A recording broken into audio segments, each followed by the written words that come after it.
हमें female reproductive system से start करना है। सबसे पहले फीमेल रिप्रोडक्टिव सिस्टम में क्या क्या चीजें आएंगी। जैसे मेल रिप्रोडक्टिव सिस्टम था वैसी ही चीजें फीमेल रिप्रोडक्टिव सिस्टम में भी आती हैं। होली है तो फीमेल रिप्रोडक्टिव सिस्टम में सबसे पहले आपको क्या आएगा? फर्स्ट ऑफ ऑल, जैसे हमने वहां पे पढ़ा था प्राइमरी सेक्स ऑर्गन, यहां पे भी होता है प्राइमरी सेक्स ऑर्गन, जो कि यहाँ पे भी हॉर्मोन्स बनाएगा या रिलीज करवाएगा, प्लस यहाँ पे भी वो ओवम बनाएगा, because ovum is the egg cell, right, जो कि इसका गमीट है, यानी कि गमीट लिख लीजिए। तो इसका नाम इसमें है ओवरी, जो कि कितनी होंगी? जैसे टेस्टिस 2 थी वैसे ही ओवरी भी 2 होंगी, यानी कि पेयर में होंगी। अगर मैं बात कर रहा हूँ नेक्स्ट, तो इसके पास और जैसे वहां पे था क्या था, ग्लैंड्स थी, एसेसरी ग्लैंड्स, वैसे ही यहाँ पे भी एसेसरी ग्लैंड्स होंगी, जिनका नाम मैं आपको बता दूंगा जब हम ग्लैंड्स के बारे में पढ़ेंगे, बट आपको नाम जानने की आवश्यकता नहीं है, एनसीईआरटी में नहीं दिया हुआ। सिमिलरली एसेसरी डक्ट्स होंगी। एसेसरी डक्ट्स का नाम एनसीईआरटी में दे रखा है और वो मैं आपको बता ही देता हूँ, आपने पढ़ा भी होगा छोटी क्लास में, जो चीज पढ़ी है उसको मैं आपको अभी अभी साथ साथ में बता रहा हूँ। सर्विक्स, वेजाइना, सर्वाइकल कैनल, और एक जो मेजर है यूट्रस, सॉरी फैलोपियन ट्यूब, वो एक मेजर डक्ट आप कह सकते हो। और हो सकता है चौथा लेक्चर में ही मैं आपको पूरा का पूरा फीमेल वाला पार्ट कंप्लीट करवा दूं, हो सकता है शायद, ठीक है, थोड़ा सा रह गया वो अगले लेक्चर में कर लेंगे। तो 5वें लेक्चर तक आपका फीमेल पार्ट कंप्लीट हो जाएगा। 6वें लेक्चर में हम करेंगे मेंस्ट्रुअल साइकिल। 7वें लेक्चर में आपके पास जो बाकी आगे की चीजें वो स्टार्ट हो जाएंगी। 8वें लेक्चर में, मतलब 9-10 लेक्चर इस चैप्टर को लगेंगे ही लगेंगे, ठीक है ना। इसके अलावा एक्सटर्नल जेनिटेलिया है, एक्सटर्नल जेनिटेलिया, इसमें कई सारी चीजें होती है, जैसे क्लिटोरिस है, हाइमन है, लेबिया मेजोरा, लेबिया माइनोरा और मॉन्स प्यूबिस, ठीक है। तो वो मैं लिख नहीं रहा, क्यों नहीं लिख रहा? क्योंकि ये सारी चीजें आपने पहले से पढ़ी हुई हैं, आपको लिखना आता है, क्या लिखना है, कैसे लिखना है, ये सारी चीजें आप छोटी क्लास में पढ़ते आ रहे हो, बट आपको ये और ये नहीं पता है। इसलिए जब हम पढ़ेंगे, जैसे जैसे पढ़ेंगे, जिस जिस ऑर्डर में पढ़ेंगे उसी में हम देखते जाएंगे। तो स्टार्ट करेंगे विद प्राइमरी सेक्स ऑर्गन, जो कि कौन है? ओवरी है, जो कि कौन है? ओवरी है, ठीक है ना। ओवरी से स्टार्ट कर रहे हैं, पिक्चर क्लिक कर लेता हूँ इसकी। और आज कोई भी टाइम वेस्ट मैं अपनी तरफ से भी नहीं करूंगा, कोई बातें गप्पे, है ना, कोशिश तो ये देगी, ठीक है। और आज आपको भी थोड़ा सा स्ट्रगल करना पड़ेगा इसको देखने में, विजिबिलिटी वगैरह हो सकता है थोड़ी सी आपको कम आ रही हो, बिकॉज आज एक ही लाइट ऑन है। ले भैये ओम फो क्या डायलॉग मारा मैंने, फालतू का डायलॉग। मैं भी तो फालतू का ही बंदा हूँ, फालतू के डायलॉग ही मारूंगा। चलिए starting with primary sex organ यानी ओवरी।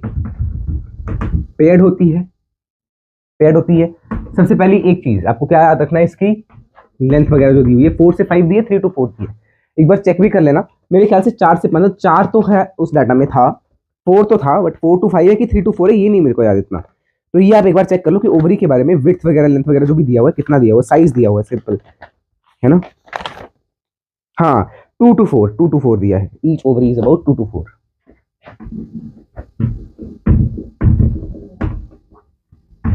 दोनों ओवरीज 2 से 4 सेंटीमीटर की होंगी। अब मैं एक डायग्राम बनाऊंगा, उससे आपको सारा कुछ क्लियर हो जाएगा। देखना, जब आप फीमेल रिप्रोडक्टिव सिस्टम का पढ़ते हो तो आप ऐसे इसी डायग्राम के थ्रू पढ़ते हो। इसी डायग्राम में आपको सारे पार्ट्स में पहले लिखवा देता हूँ। जैसे हमने वहां पे पेनिस में जो हमने डायग्राम बनाया था पहले मेल रिप्रोडक्टिव सिस्टम का, उसी में हमने सारी चीजें मार्क कर ली थी, फिर धीरे धीरे करके उनके पढ़ा था, है ना। वही चीज हम अभी यहाँ पे कर रहे हैं। इस प्रकार से आपको ये डायग्राम दिख रहा है। इसके नीचे दिख रहा है क्या? हाँ, इतना नीचे दिख रहा है, ठीक है, इतना नीचे तो आपको दिख रहा है ना, इससे नीचे नहीं जाऊंगा, ठीक है। अब ध्यान से देखना, ये चीज क्या है? This is what we call as fallopian tube. बोले फैलोपियन ट्यूब में हमें कई सारे रीजन देखने को मिल रहे हैं। एक रीजन ये है, एक रीजन ये है, एक रीजन ये है। इनके नाम मैं आपको अभी नहीं बताऊंगा, जब हम फैलोपियन ट्यूब पढ़ेंगे तभी बता देंगे, ठीक है। ये आपके पास यहाँ पे यूट्रस का पार्ट है,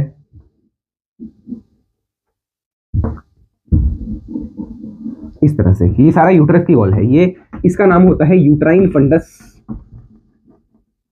यहाँ पे ना ये सेंटर वाला रीजन, इसका नाम याद रख लो अभी के लिए, एम्पुला रीजन होता है। और यहाँ पे फ्यूजन का रीजन है, फ्यूजन का रीजन मतलब वो रीजन जहाँ पे फ्यूजन हो रहा होगा।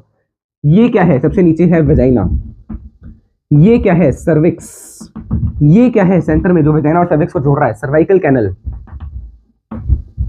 देखो सर्वाइकल कैनल और वेजाइना इन दोनों को हम मिला के क्या बोल देते हैं, यहां पे ऊपर लिख देता हूं, सर्वाइकल कैनल प्लस वेजाइना, इन दोनों को अगर हमें एक साथ लिखना है तो उसको हम बोल देते हैं बर्थ कैनाल, मतलब जहां से बेबी का बर्थ हो रहा है और वो निकल रहा है बाहर from the body of female.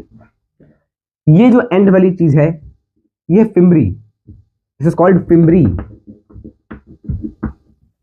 This is infundibulum, ये बिल्कुल इसके पास वाला पार्ट है, जैसे ये है फिंगर लाइक स्ट्रक्चर दिख रहा है ना, this finger like structure is called fimbriae. But जो इस फिम्बरी को बाकी चीजों के साथ जोड़ रहा है पिछले वाली बॉडी के साथ, इस सेंटर वाले पार्ट का क्या नाम है, उधर ही लिख लो, इनफंडिबुलम, इनफंडिबुलम। और ये जो ऊपर है this is called isthmus, isthmus, isthmus जो है इस फेलोपियन ट्यूब के बाकी पार्ट को पीछे से जोड़ रहा है, और एम्पुला तो रीजन ऑफ क्या है फ्यूजन, और यहाँ पे फिम्बरी है। फिम्बरी का काम क्या है, फिम्बरी का काम क्या है, देखो फिम्बरी के साथ ऐसे ना यहाँ पे ओवरी है, ये ओवरी, पहली ओवरी, ये हमने बना दी दूसरी ओवरी, ठीक है, ये ओवरी है, उसके डायमेंशन हमने पहले से लिख लिए हैं, ये क्या है ओवरी है। अब इस ओवरी से एग सेल रिलीज होना है, क्योंकि ओवरी प्राइमरी सेक्स ऑर्गन है, इससे एग सेल रिलीज होगा तो वो फेलोपियन ट्यूब के अंदर कैसे जाएगा, इस फिम्बरी, ये जो फिम्बरी है ना ऐसे फिंगर लाइक स्ट्रक्चर क्यों है, जैसे एक्सेल रिलीज हो वैसे उसको पकड़ लिया, तो ये फिम्बरी क्या करेगी, collection of egg cell as it is release from ovary, जैसे ही ओवरी एग सेल को रिलीज करेगी वैसे ही फिम्बरी इसको कलेक्ट कर लेगी। यहाँ पे जो ये है ना, ये जो यूट्रस की वॉल है, इस यूट्रस की वॉल में 3 तरह की लेयर्स होती हैं, ठीक है, 3 तरह की लेयर्स हैं, मायोमेट्रियम, एंडोमेट्रियम, पेरीमेट्रियम, ठीक है, तो वो हम पढ़ेंगे, अभी यहाँ पे इतनी जगह नहीं है कि मैं उनको लेवल कर सकूं, बट वो हम पढ़ेंगे, ठीक है। देखो वेजाइना जो है वो कॉपुलेटरी ऑर्गन होता है, कॉपुलेटरी ऑर्गन मतलब जो कॉपुलेशन के टाइम में, जो सेक्सुअल इंटरकोर्स के टाइम में यूज होता है, तो वेजाइना जो है सेक्सुअल इंटरकोर्स के टाइम पे यूज होता है, और वेजाइना की जो ऑरिफिस है, मतलब वेजाइना का जो छेद है, ये देखो ओपनिंग है ना, वेजाइनल ओपनिंग, ये कवर्ड होती है एक छोटे से टिश्यू से। ये छोटा सा टिश्यू क्या बनाया मैंने, डायग्राम में आपको दिख जाएगा, अभी लेवलिंग में दिख नहीं रहा होगा, इसका नाम है हाइमेन, यहाँ पे आपको दिख नहीं रहा बट मैंने लिख दिया है, पिक्चर जब आएगी आपके पास तो लिखा होगा हाइमेन इसका नाम। पिछली बार जब मैंने ये चीज पढ़ाई थी लेक्चर 4 में ही, अभी मैंने वो कहा डिलीट हो गया गलती से, उसमें मैंने ये सब आपको नहीं बताया था पहली बार में, उसमें मैंने सिर्फ ओवरी के बारे में बताया, ओवरी के रीजन के बारे में बताया, और जो फॉलिकुलर ग्रोथ है उस सब के बारे में बताया, फॉलिकुलर एट्रेशिया के बारे में बताया। बट अब हम पूरे प्रॉपर ऑर्डर से कर लेते हैं, ठीक है, बेटर वे से कर लेते हैं, कोशिश रहेगी कि और ज्यादा बेहतर करें, ठीक है। ये सब हमने देख लिया ना, फेलोपियन ट्यूब, ये सारी चीजें, ये 3 चीजें किसकी हैं, फेलोपियन ट्यूब की ही हैं।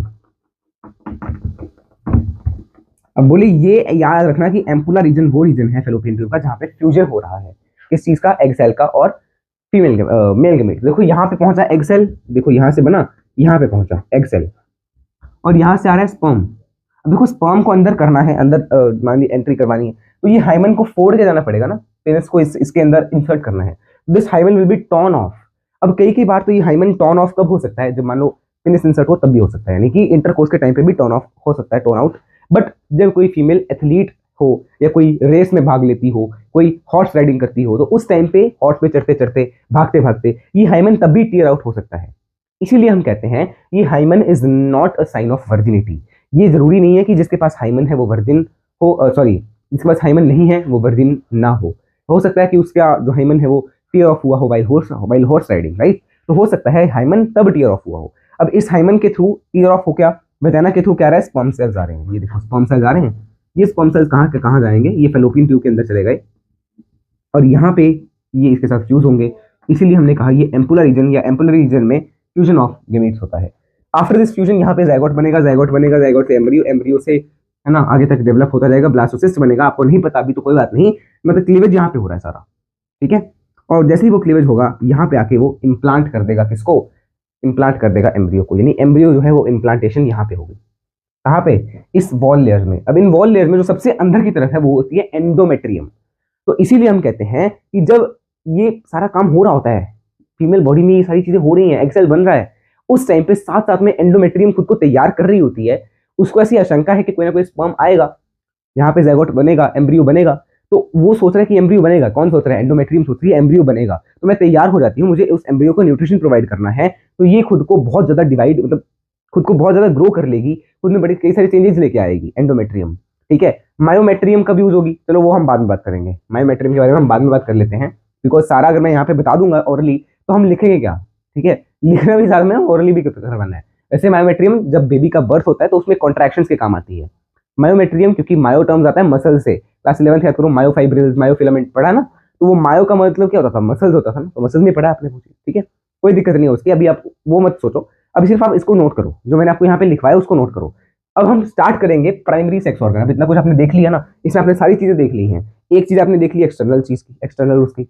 अब जैसे ये है ना, ऐसे यहाँ पे एक्सटर्नल जेनेटिला होता है, कैसे, अब मैं आपको कैसे विजुअलाइज करवाऊं, ये चीज है, ये छेद से है ऐसे पीछे की तरफ और ऐसे आगे की तरफ, तो वो मैं आपको बाद में जब उसका डायग्राम बनाऊंगा ना तभी देखना उसको। ठीक है, इसको नोट करो पहले, जल्दी से जल्दी इसको नोट करो, मैं पिक्चर क्लिक कर रहा हूँ इसकी।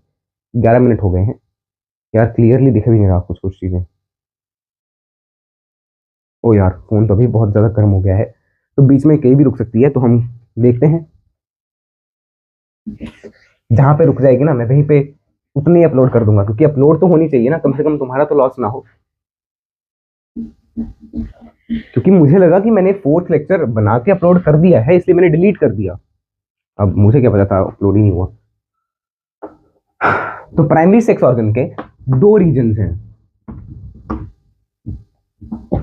जैसे किडनी में जो आप नेफ्रॉन्स पढ़ते थे वो 2 रीजन में पाए जाते थे, उसका कई बार हेनलेस लूप बड़े ज्यादा डीप चला गया था, डीप चला गया तो बोलते थे मेडुलरी, है ना। तो ऐसे ही इसमें अगर कोई चीज बाहर है तो उसको हम बोलते हैं कॉर्टेक्स, आउटर कॉर्टेक्स, और अगर कोई चीज बहुत अंदर की तरफ है तो उसको बोलेंगे इनर मेड्यूला, इनर मेड्यूला। अब ध्यान से देखना, ये मैंने क्या बना दी है, एक ओवरी बना दी है, ये एक ओवरी का डायग्राम है। जो बाहर वाली साइड है, ये जो बाहर वाली साइड है this is called outer cortex, ये जो अंदर वाली साइड है this is called inner medulla, जहां पे आपको ब्लड वेसल्स और वेन्स दिखने को मिल रही हैं, इनर मेडुला।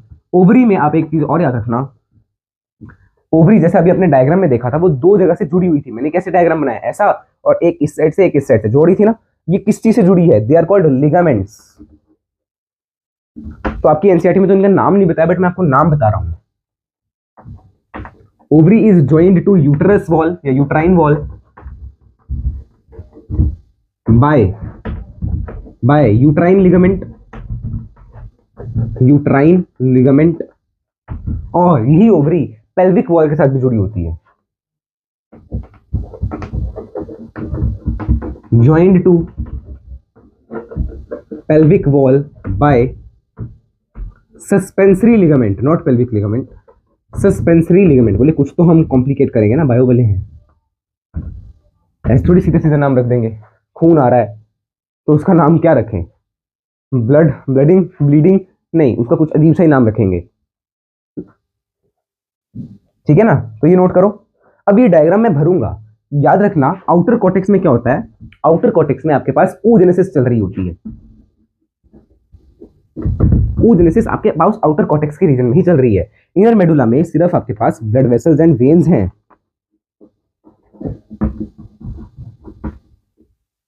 अब ये oogenesis कैसे चल रही है इसको मैं अगले पेज पे समझाऊंगा, यही डायग्राम थोड़ा लार्ज करके बनाऊंगा। ठीक है, इसको जल्दी से जल्दी नोट करना, कितना टाइम हो गया, 15 मिनट अभी हो गए फिर।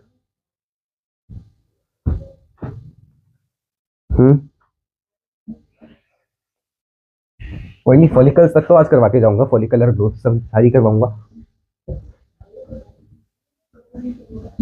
ध्यान से देखना इस डायग्राम को। अब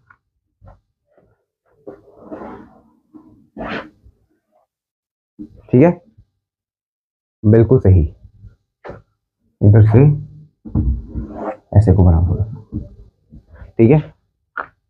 तो ये क्या है, ओवरी का ही डायग्राम है।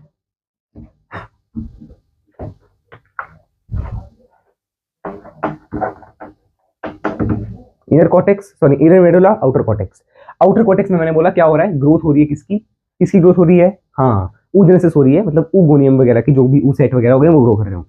तो जैसे वहां पे आपको कनेक्ट करना है ह्यूमन में, मतलब मेल में कैसा था और फीमेल में कैसा है, मेल में क्या था आपके पास स्पर्मेटोगोनियम, यहाँ पे क्या है oogoनियम, वो oogoनियम डिफरेंशिएट हो चुका है, जैसे मेल में स्पर्मेटोगोनियम डिफरेंशिएट होके प्राइमरी स्पर्मेटोसाइट बनाता था, वैसे ही इसने भी प्राइमरी oocyte बना लिया है।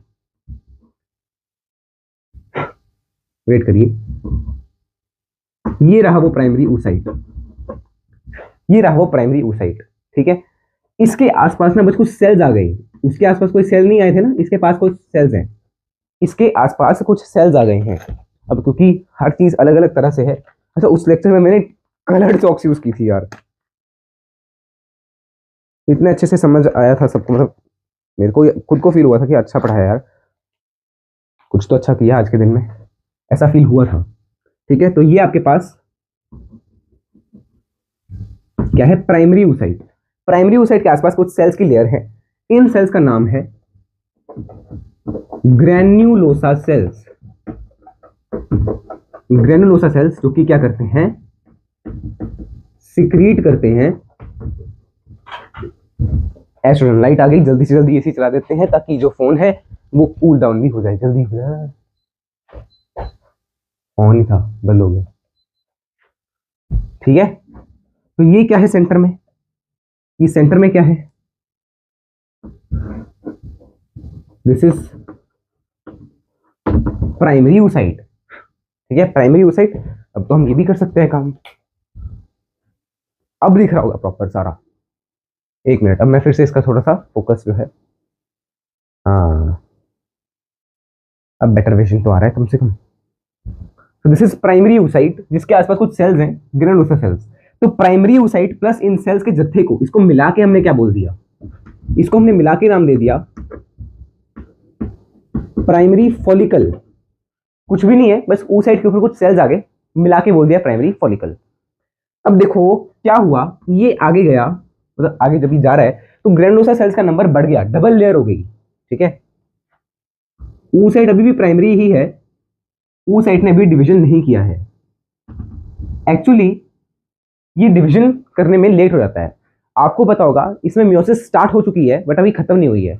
मियोसिस स्टार्ट होना और खत्म होने का क्या मतलब है, याद करो क्लास 11 आपने पढ़ा है कि मियोसिस में डाइकिनेसिस जब स्टेज आता था, diplotene, sorry not diakinesis, diplotene stage जब आता था तो वहां पे क्या होता था, अरेस्ट हो जाता था। उधर लिखी हुई है लाइन, इन सम है ना, इन सम ऑर्गेनिजम्स लाइक ओवम या एक्सेल में अरेस्ट हो जाता है। तो वो ही है यहाँ पे भी, ये जो प्राइमरी oocyte है इसने डिवीजन स्टार्ट तो कर दी बट खत्म नहीं कर पा रहा, खत्म नहीं कर पा रहा। ठीक है, तो ये अभी भी प्राइमरी oocyte ही है क्योंकि इसमें मियोसिस स्टार्ट हुई है बट खत्म नहीं हुई है।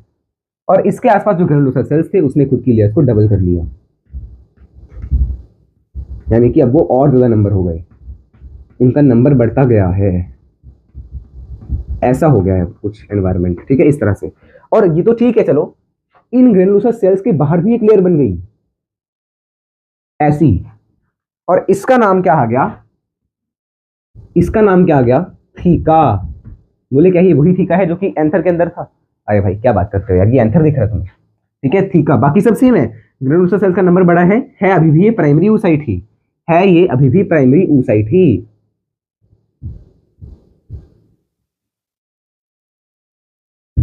ठीक है ना, है अभी भी ये प्राइमरी oocyte ही। थीका और ग्रैन्युलोसा सेल्स का नंबर बढ़ गया। आफ्टर दिस, इसके बाद क्या हुआ, ये आया oocyte। ठीक है ना, ये oocyte वैसे ही है। अब ये oocyte, अच्छा देखो, अब क्योंकि फॉलिकल तो चेंज हो गया ना, फॉलिकल में तो चेंज आ गया ना, क्योंकि पहले इसके पास ना थीका था ना इसके पास ज्यादा ग्रैन्युलोसा सेल्स थे इस फॉलिकल के पास, बट इसमें तो है, तो इसलिए फॉलिकल का नाम जरूर चेंज हुआ है बट oocyte अभी भी सेम है। इसका नाम क्या रख दिया हमने, secondary follicle. Which oocyte is present inside the secondary follicle? Secondary follicle के अंदर प्राइमरी oocyte है, याद रखना है। ठीक है, अब एट लास्ट क्या है, ध्यान से देखो, ये अब आपके पास ये जो oocyte है ये चेंज हो गया, मतलब अब जो प्राइमरी oocyte है वो सेकेंडरी में चेंज होना स्टार्ट हो चुका है इस फेज पे। मतलब जब टर्शरी फॉलिकल बनेगा, टर्शरी फॉलिकल के अंदर प्राइमरी oocyte डिवाइड कर लेता है, कंप्लीशन अपनी डिवीजन की कर लेता है ताकि वो सेकेंडरी oocyte बनाए। समझ नहीं आ रहा, बताऊंगा, समझो, एक मिनट रुको, थोड़ा सा रुको। और साथ ही में यहाँ पे एक और चीज बन जाती है, ये तो ठीक है, ऐसी ना एक कैविटी बन गई, एक छेद बन गया इसके अंदर, जिसमें क्या बन गया, एक लिक्विड भरा हुआ है जिसके अंदर, तो इसको बोल दिया फ्लूइड फिल्ड कैविटी।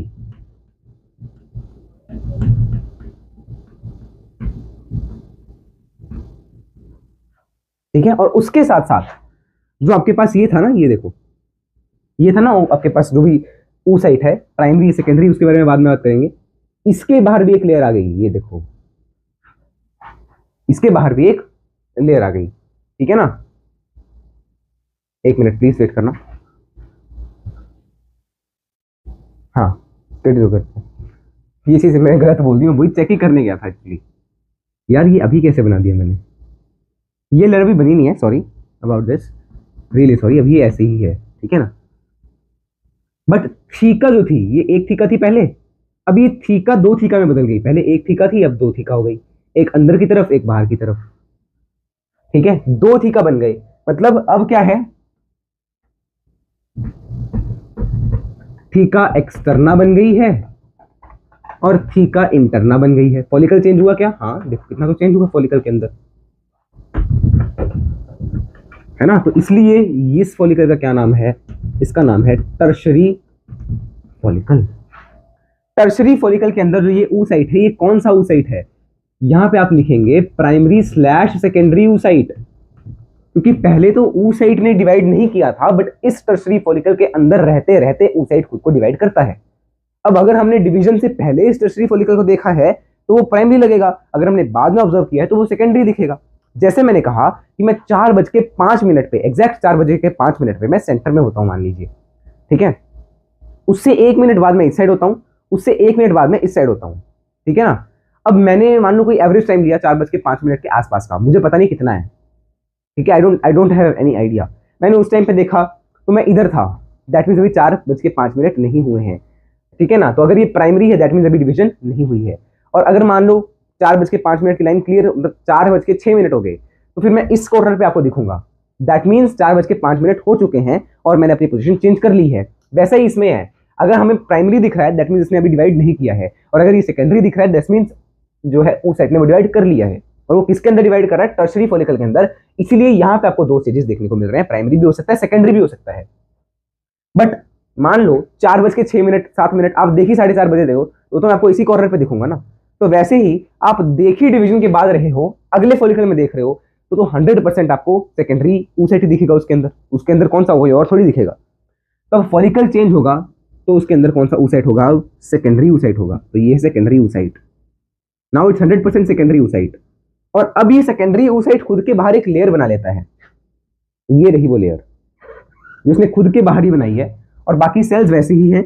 एंट्रम जो पहले ऐसे ही था अब वो मैच्योर हो गया, तो अब वो मैच्योर हो चुका है, अब वो चिंदी हरकतें नहीं करता है तुम जैसी। अब उसने कुछ जो बच्चों वाली हरकतें होती हैं वो छोड़ दी हैं। बोले क्यों भाई, दिल तो बच्चा है जी, अकल का कच्चा है जी, है? अरे यार ऐसे ही बात कर रहा हूँ, कुछ ना कुछ तो बोलना ही है, इतनी देर अब जितनी देर ये बना रहा हूँ कुछ तो बोलूंगा ही ना। अच्छा यहाँ से ये टीयर ऑफ होता दिखा रहा हूँ मैं, ठीक है ना, ऐसा फट रहा है ये, क्या थीका ओपन हो गया मान लीजिए, ये क्या है थीका इंटरना, ये क्या है थीका एक्सटर्ना, ठीक है ना। और यहां से ये जो है एग सेल, जो ये oocyte है सेकेंडरी oocyte, इसी को आप एग सेल भी बोल सकते हो,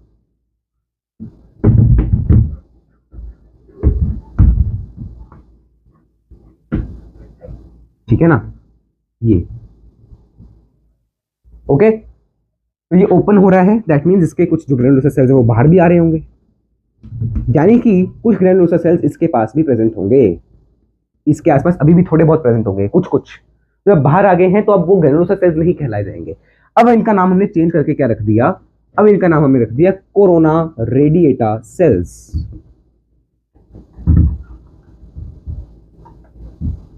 ठीक है। तो एग सेल के आसपास क्या है, कोरोना रेडिएटा सेल है। अरे यार हम एक चीज तो बना ही नहीं हमने, क्या ज़ोना पेलुसिडा तो बना ही नहीं, ये कोरोना रेडिएटा सेल्स है और ये क्या है ज़ोना पेलुसिडा। इसीलिए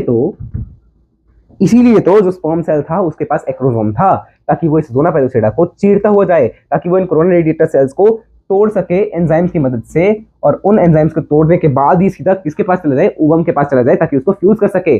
देखो चैप्टर 1 आप पढ़ रहे हो तो स्टार्टिंग से पढ़ो उसको, ठीक है ना, ऐसे बीच में कहीं मुंह उठा के नहीं आना, खुद के बताओ ना, ऐसा न चले। इसका क्या नाम है, इसका नाम क्वाटरनरी नहीं, इसका नाम है ग्राफियन फॉलिकल, ग्राफियन फॉलिकल। जब ये टूटता है तो जो बाकी चीजें बची हैं कुछ इसके अवशेष बचे होंगे, जैसे पुरानी सभ्यताओं के अवशेष मिलते हैं, वैसे इसके भी कुछ ना कुछ चीजें बच गई होंगी, कुछ ग्रैनुलोसा सेल्स बच गए, कुछ थीका बच गया थोड़ा बहुत, है ना, कुछ ना कुछ पार्ट्स बचे होंगे, रेमिनेंट्स रह गए, कुछ चीजें रह गई। तो उन्होंने मिलकर क्या बना लिया, येलो कलर का सब्सटेंस होता है, तो उसको मैं येलो चौक से ही बनाता हूँ। एक येलो कलर की चीज होती है, कुछ ऐसी। और ये अगर प्रेगनेंसी नहीं हो रही है, मतलब अगर कोई भी स्पर्म सेल आगे से फ्यूज होने नहीं आया है इस ओवम के साथ, तो ये धीरे धीरे डीजनरेट हो जाएगा। ठीक है ना, ठीक है। और इसका नाम क्या होता है, थोड़ा ये यहां पे डायग्राम अच्छा नहीं बना,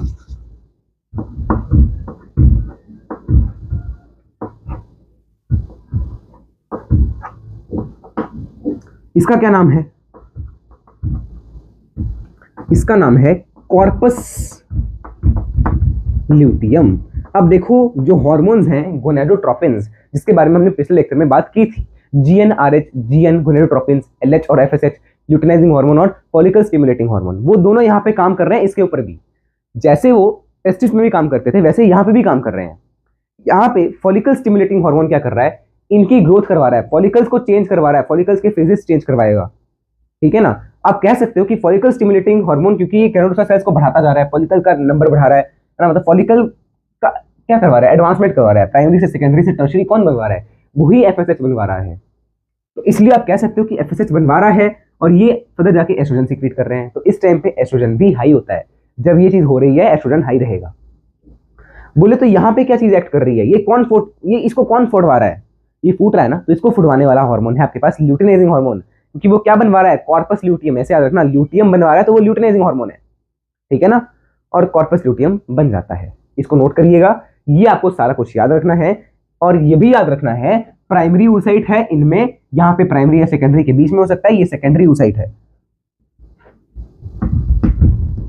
दिस इज सेकेंडरी oocyte। ये लेयर किस चीज की है, ज़ोना पेलुसिडा की, जो कि किसने सिक्रीट की, खुद के अराउंड सेकेंडरी oocyte नहीं सिक्रीट की।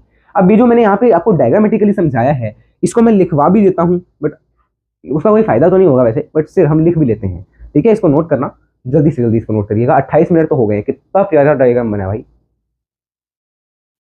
एक मिनट ना, मैं इसको पॉज करके थोड़ा इसका कैमरा क्लियर आउट कर देता हूँ, क्योंकि कैमरा मेरे को आज थोड़ा वो लग रहा है फेड अप। मेरे ख्याल से अब क्लियर अप व्यू आया होगा थोड़ा सा, ठीक है ना, क्योंकि मैंने कैमरा भी साफ किया है इसका, इसको बंद करके पॉज करने के बाद। ठीक है, तो ये आपके पास जो है पार्ट कंप्लीट हो रहा है। एक चीज जो कि मुझे आपको ओवरी के रिलेटेड करवानी थी, वो पार्ट अभी के लिए कंप्लीट होता है। कॉर्टेक्स रीजन में क्या क्या हो रहा है, और उसमें तो क्या है, ब्लड वेसल्स हैं और वो वेन्स हैं, तो वो तो मैंने आपको पहले लिखवा दिया। अब ब्लड वेसल्स और वेन्स बनाइए, तो एक बार फोटो प्लीज फिर से क्लिक कर लेते हैं। ठीक है, मैंने चॉक्स कहाँ रख दी वो, ठीक है ना। अब अगला हम क्या कर रहे हैं, oogenesis पढ़ेंगे, बट वो मेरे ख्याल से आज के लेक्चर में करने का कोई लाभ तो नहीं होगा, बट मैं आपको इनके बीच के डिफरेंसेस लिखवा देता हूँ और जो डेवलपमेंट हुई है वो लिखवा देता हूँ। ठीक है, पॉइंट्स के फॉर्म में, जो आप मान लीजिए अगर आपको कहीं CBSE में क्वेश्चन आ रहा है ये सारा एक्सप्लेन करने के लिए, तो आप उसको कर सकें। अच्छा, जो प्राइमरी फॉलिकल है, इनसे रिलेटेड एक फैक्ट आपको याद रखना है, वो मैं आपको अभी लिखवाऊंगा अभी।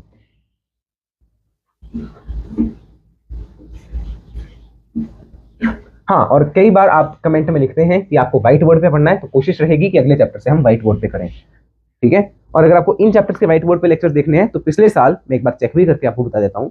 पिछले साल जो है, आप जाएंगे इसी चैनल पे, आप जाएंगे प्लेलिस्ट में देखना, क्रिएटेड प्लेलिस्ट पे जाना और वहां पे सर्च करना ज़ूलॉजी जीत 2024 12th, वहां पे चेक करना ह्यूमन रिप्रोडक्शन के लेक्चर्स। तो आपको वो सारे लेक्चर्स, बीच में कोई एक आधा होगा जो कि व्हाइट बोर्ड पे है, सारे लेक्चर्स आपको, सॉरी जो कि ब्लैक बोर्ड पे है, बाकी सारे लेक्चर आपको व्हाइट बोर्ड पे मिल जाएंगे।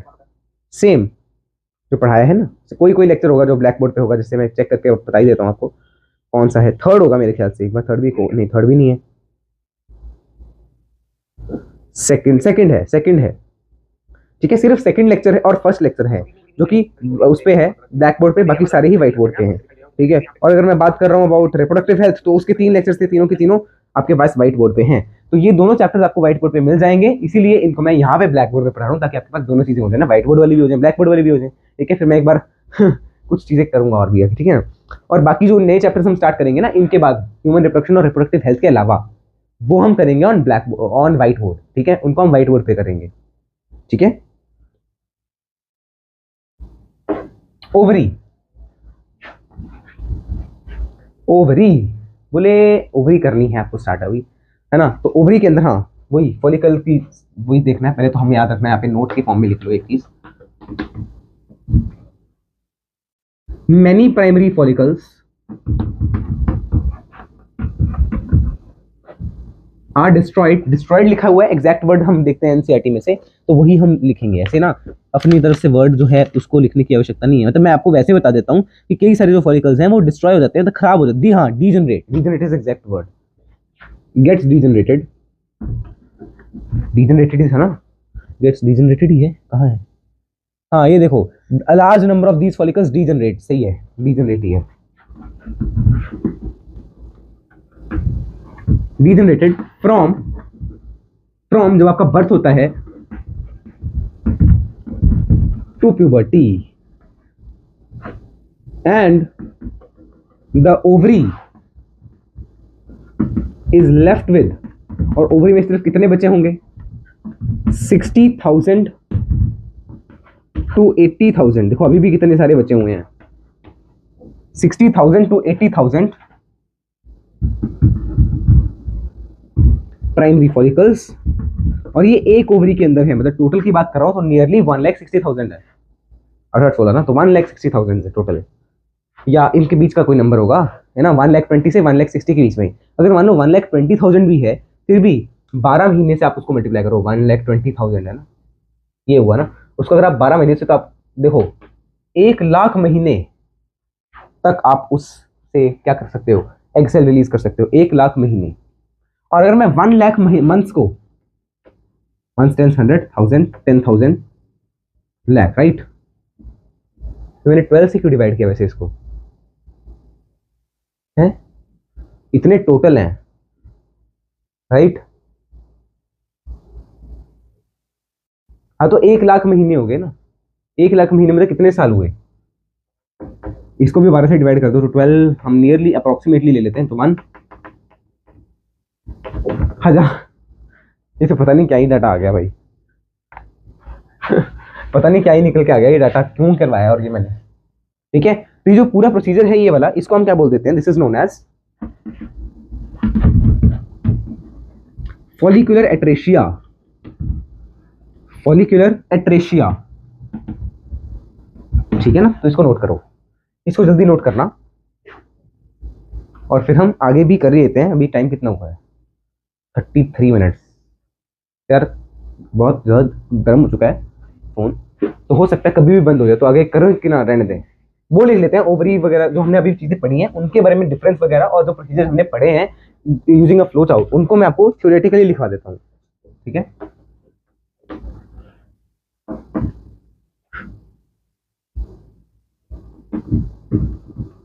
The granulosa cells surround the primary oocyte and forms primary follicle, और अब वो क्या बन गया, प्राइमरी फॉलिकल बन गया, when more granulosa layers surround it, accompanied by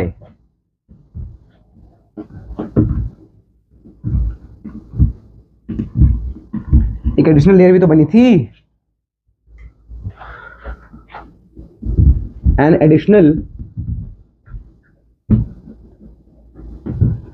theca layer, एक एडिशनल थीका लेयर थी, ठीक है। When more granulosa cells surround it accompanied by an additional theca layer, it forms, फिर क्या बन जाता था,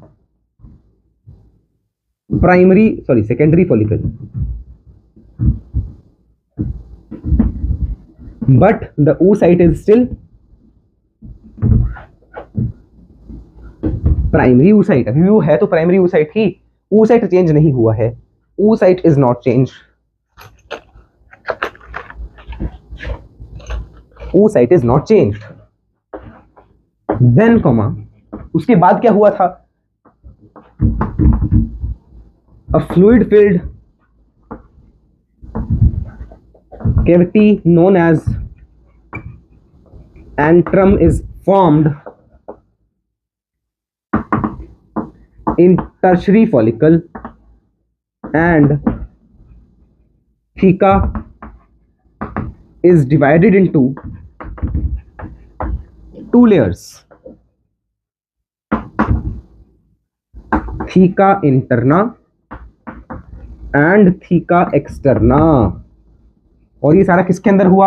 टर्शरी फॉलिकल के अंदर हुआ। इसके बाद आया Graafian follicle. In Graafian follicle the antrum is fully mature, जो एंट्रम है वो पूरी तरह से मैच्योर हो चुका है। द सेकेंडरी oocyte, अब ये oocyte सेकेंडरी है, यहां पे याद रखना, इसमें इस पॉइंट में लिख लो, division of primary to secondary oocyte completes inside the tertiary follicle. और क्योंकि अब कंप्लीट हो चुकी है, ग्राफियन फॉलिकल आता है तो कंप्लीट हो गई है ना, तो अब इसके अंदर कौन सा है? सेकेंडरी oocyte है, ठीक है। Antrum is fully matured, the secondary oocyte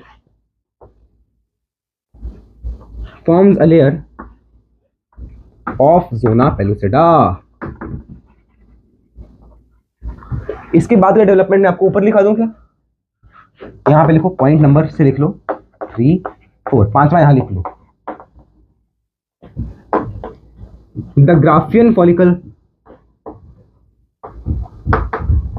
ruptures मतलब टूट गया। किसने तोड़वाया? एलएच ने तोड़वाया, ल्यूटिनाइजिंग हार्मोन ने तोड़वाया, ठीक है। ये ग्रोथ कौन करवा रहा है? एफएसएच करवा रहा है। द ग्राफियन फॉलिकल रप्चर्स, अच्छा यहाँ पे ग्रैनुलोसा सेल्स के अंदर भी लिख लो, एस्ट्रोजन सीक्रेटिंग है। ये याद रखना है डाटा, मैं इसीलिए बता रहा हूँ क्योंकि जब मैं मेंस्ट्रुअल साइकिल पढ़ाऊंगा आपको पता चलेगा कि जब ये फॉलिकल्स ग्रो कर रहे होते हैं तो एस्ट्रोजन का हाई पीक होती है। क्यों? क्योंकि इसमें ग्रैनुलोसा सेल्स बढ़ रहे हैं और ग्रैनुलोसा सेल्स एस्ट्रोजन बढ़ा रहे हैं, इसलिए हाई पीक है, ठीक है। तो याद रखना है। द ग्राफियन फॉलिकल रप्चर्स किस कारण से? Due to LH and remains of it, उसके रिमेन्स फॉर्म द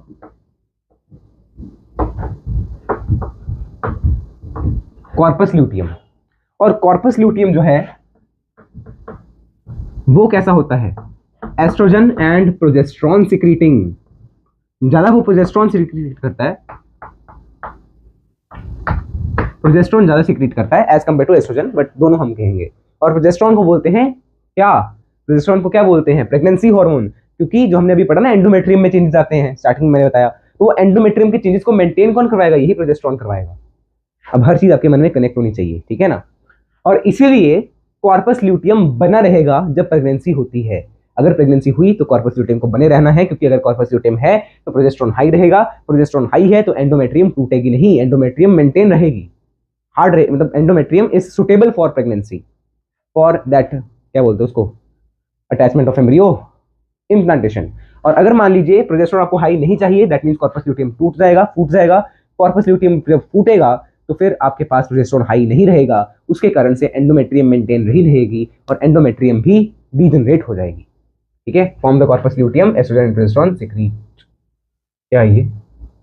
हाँ, forms the corpus luteum. Sixth, if no pregnancy, अगर प्रेगनेंसी नहीं हो रही है, यानी कि अगर स्पर्म सेल और ओवम सेल फ्यूज नहीं किए हैं, corpus luteum degenerates, corpus luteum degenerates, corpus luteum degenerate हो जाता है, ठीक है ना। तो ये आगे के पॉइंट से इसको मैं सेपरेट करने के लिए ऐसे लाइन मार दी। अब नोट के फॉर्म में मुझे आपको कुछ चीजें लिखवानी है, जो यहाँ पे हार्मोन्स इंक्लूडेड है ना, वही लिखवानी है, हार्मोन्स के रिलेटेड, वो आपको मैं नोट के फॉर्म में अलग से लिखवा देता हूँ। जल्दी इसको नोट करो यार, काइंडली। देखो 40 मिनट तो अभी हो गए। अच्छा ना, हमने ये लिख लिया, ये लिखने का आपको काफी फायदा होगा, क्योंकि अगर आपने ये लिखा है तो आप समझ भी रहे हैं, आप लिख भी रहे हैं, आप सुन भी रहे हैं, समझ भी रहे हैं साथ साथ में। यार ये कोई छोटी बात नहीं है, ठीक है। आपने ये लिखा है, आपको समझ में आया है ये चीजें, तो आप जब मेंस्ट्रुअल साइकिल पढ़ोगे ना भाई, इतना मजा आएगा ना आपको सब चीजें पहले से पता होंगी कि यहाँ पे लुटेनाइजिंग हार्मोन हाई क्यों है, यहाँ पे एफएसएच हाई क्यों है, यहाँ पे एस्ट्रोजन हाई क्यों है, यहाँ पे प्रोजेस्टेरॉन हाई क्यों है। और वही तो आपको समझना होता है, बाकी तो उसमें आसान है, सिर्फ हार्मोन का खेल होता है। जो डिफिकल्ट लगता है यार, यहाँ पे ये हाई क्यों है, यहाँ पे ये लो क्यों है, ठीक है ना।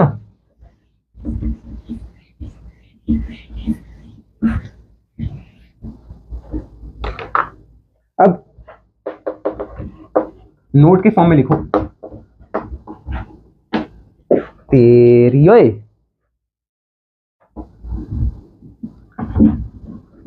बेड कहीं से चला गया, इसलिए कैसे निकालूंगा। Secrete oestrogen. इसीलिए जब भी आपके पास ग्रेनुलोसा सेल्स बढ़ रहे होते हैं, यानी कि जब फॉलिकुलर ग्रोथ हो रही होती है, तो उस टाइम पे एस्ट्रोजन की पीक देखने को मिलती है मेंस्ट्रुअल साइकिल के कर्व में। वो हम पढ़ेंगे अगली बार, बट आप सिर्फ याद रखो फिलहाल के लिए। यार क्या बात करते हो, क्या बात करते हो यार, आप कश्मीर को हमारा हिस्सा नहीं मानते, क्या बात करते हो, बदतमीज। क्या हो गया, मुझे याद आ गया कुछ डायलॉग। और कॉर्पस लूटियम क्या करता है, कॉर्पस लूटियम क्या करता है, it secretes oestrogen and progesterone. Progesterone ज्यादा सिक्रीट करेगा, ठीक है। और ये जो एस्ट्रोजन प्रोजेस्टेरॉन ये सिक्रीट कर रहा है ना, वो बाद में जाके ल्यूटिनाइजिंग हार्मोन को कम करवा देते हैं। और अब ल्यूटिनाइजिंग हार्मोन कम हो गया, दैट मींस इसकी ग्रोथ कम हो जाएगी। बाद में देखेंगे इसको हम, जब हम वो पढ़ेंगे ना तभी आपको ज्यादा क्लियर होगा। अभी के लिए जब तक बताया उतना याद रखो, ठीक है। और फॉलिकल्स की ग्रोथ में कौन सा हार्मोन इन्वॉल्व है, एफएसएच। मतलब जब फॉलिकल ग्रोथ हो रहे होंगे तो एफएसएच भी ज्यादा होगा। और ग्राफियन फॉलिकल को रप्चर कौन करवाएगा, ल्यूटिनाइजिंग हार्मोन एलएच, ठीक है। एक और नोट लिखना, उसमें क्या लिखोगे, ये जो ओवम है, ये क्या है, ओवम, ये क्या है इसके अंदर, न्यूक्लियस। ये इसके बाहर की लेयर का क्या नाम है, जोना पेलुसिडा। ये जो बीच की स्पेस है, ये बीच की स्पेस, जो बीच में स्पेस है, इसका क्या नाम है, अभी नाम जानने आवश्यक है, पेरीवाइटलाइन स्पेस। इसके आसपास जो ग्रेनुलोसा सेल्स थे वो क्या बन गए, वो ऐसे कन्वर्ट हो गए, कन्वर्जन, ठीक है ना। मतलब चेंज हो गए किस चीज में, देखो कन्वर्जन में क्या बोलूं अब उस पर, अचानक से निकल गया मुंह से, ठीक है।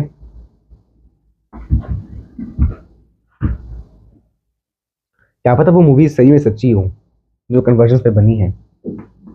ये पेरी मत समझना, पेरी मसाला, पेरीवाइटलाइन स्पेस, ठीक है।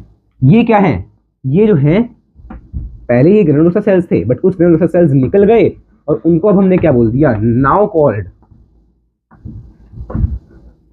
कोरोना रेडिएटा सेल्स, ठीक है। तो बच के रहा करो, कन्वर्जन आपको करना ही नहीं खुद का, ठीक है ना। और इसके बीच में ना कुछ चीज होती है, कुछ एसिड है एक जो इसको पकड़ के रख रहा है, उस एसिड का क्या नाम है, हाइलुरोनिक एसिड। बोले हैं, सुना नहीं, ये लीजिए नया शैम्पू हाइलुरोनिक एसिड की शक्ति के साथ, शैम्पू नहीं वो जो भी होता है व्हाटएवर, ठीक है, सुनी होगी तुमने भी ऐड, तो ये उसी की बात हो रही है। तो ये बीच में हाइलुरोनिक एसिड है। अब जब वो आएगा, कौन आएगा, स्पर्म सेल आएगा, ये देखो स्पर्म सेल आ रहा है इसके पास, इसको फ्यूज करने, तो वो उसको कोरोना रेडिएटर सेल्स को हटाना पड़ेगा, इसलिए उसके पास क्या होता है, एंजाइम्स होते हैं जो कि इस कोरोना रेडिएटर सेल्स को हटाएं, तो उसको हाइलुरोनिक एसिड को हटाना पड़ेगा, इसलिए उसके पास हाइलुरोनेज, जो कि इस हाइलुरोनेज क्या करेगा, इस हाइलुरोनिक एसिड को हटा देगा। उसके पास जोनालाइसिन्स होते हैं, जोनालाइसिन्स मतलब जो इस जोना पेलुसिडा को भी तोड़ सके, और तोड़ने के बाद सीधा वो इसके अंदर जो इसकी मेम्ब्रेन है उसके साथ टच करे। जैसे ही इसकी मेम्ब्रेन के साथ टच हुआ वैसे ही फ्यूजन हो गया, और उसी टाइम पे आप बोलते हो कि यार फ्यूजन हो चुका है, ठीक है। इस नोट को नोट करिए और फिर हम इस लेक्चर को खत्म करते हैं, समाप्त करते हैं, एंड करते हैं।